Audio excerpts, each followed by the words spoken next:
Okay, so today we're still going to be working with our 4 new angle relationships. In the notes from yesterday, when we talked about corresponding angles and alternate interior, alternate exterior, and consecutive interior, the picture I drew you was intentionally 2 non-parallel lines that were cut by a transversal. So it's important that you understand that those angle relationships are still there, even if the lines aren't parallel. But today we're going to talk specifically about when the lines are parallel, because special things then happen with those angle measures. All right, so notice it says, if you are given parallel lines cut by a transversal. So we have to know that. Either it needs to be labeled on the picture or we need to be told that in the directions. Then the following angle relationships occur. There's a rule that's called the corresponding angle postulate. And it says that if the lines are parallel, then corresponding angles will be congruent. All right.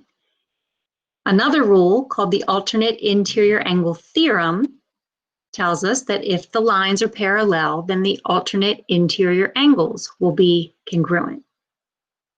The alternate exterior angle theorem says if the lines are parallel, then the alternate exterior angles are congruent.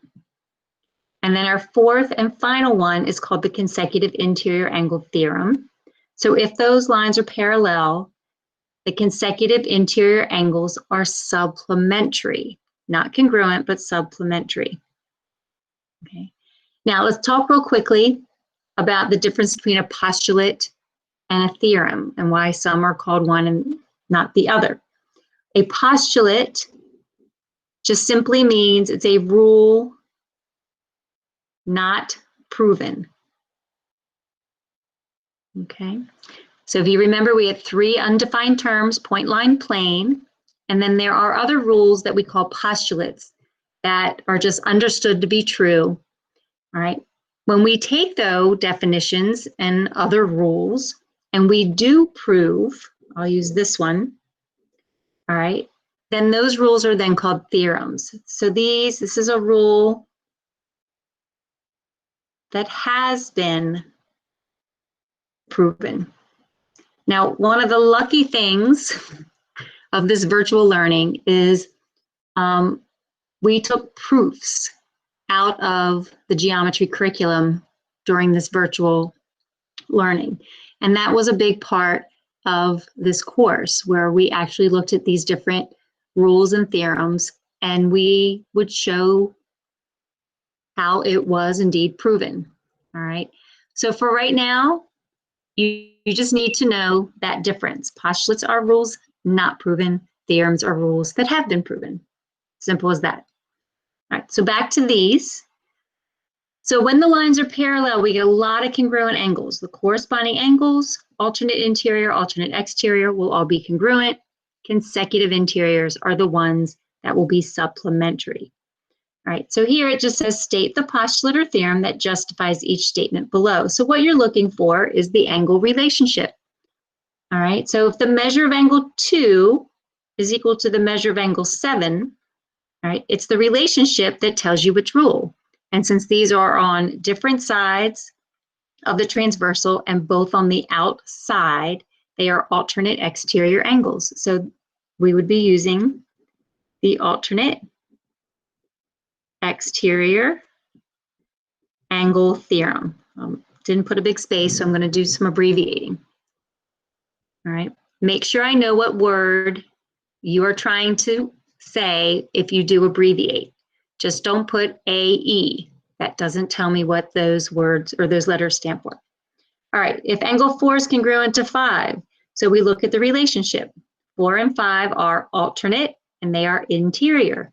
So we would use the alternate interior angle.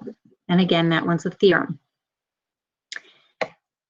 We're told that the measure of angle 3 plus the measure of angle 5 will equal 180 degrees, which means that they are supplementary.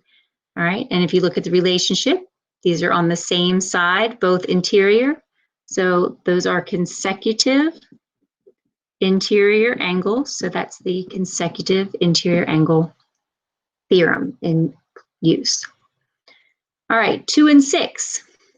2 and 6 are on the same side and they're both above the two parallel lines. So these are corresponding. So we're using the corresponding angle, and this one is the postulate. 3 and 2. We'll notice 3 and 2, all right, not one of the four, but those are vertical. So we know they're congruent, and you might not remember this, but this is the vertical angle, and that one's a theorem. It's called the vertical angle theorem. We talked about that all the way back in week 1. And then the measure of 5 and 7 equaling 180 is showing us that 5 and 7 are supplementary. Again, notice they're in the same cluster. That's simply a linear pair. So that rule was called the linear pair, and that was also a postulate. Okay. Now, we're going to be using these rules, of course, to find missing measures.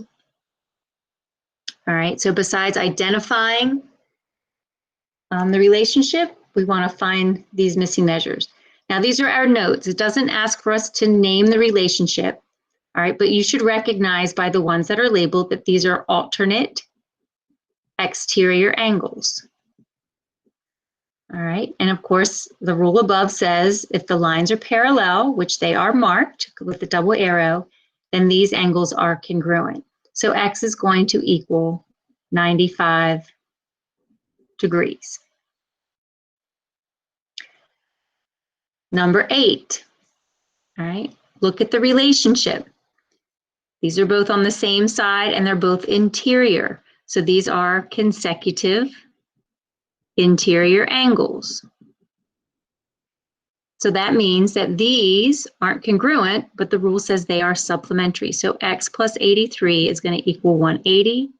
And if we solve, we get 97 degrees for X. Number 9, if you look at the relationship, these are on the same side and they're both above. So these are corresponding.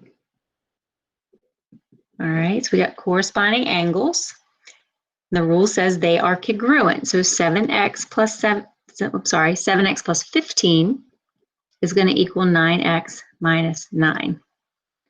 And then when we solve, if I subtract the 9x, we've got negative 2x plus 15 equals negative 9. Subtract the 15. So negative 2x equals negative 24, and divide by negative 2, x will be a positive 12. Right? 99% of the time, when you are solving with these algebraic expressions, you will get a positive answer. So if you don't, you can always see if the negative would make sense by substituting it back in to check your math. If it doesn't check out, then please go find your error.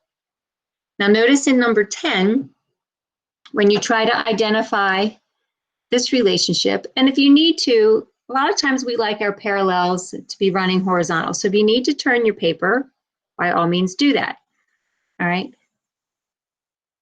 But these don't have a relationship. They're on the same side of the transversal, but they're both exterior, and there's no such thing as a same side exterior property.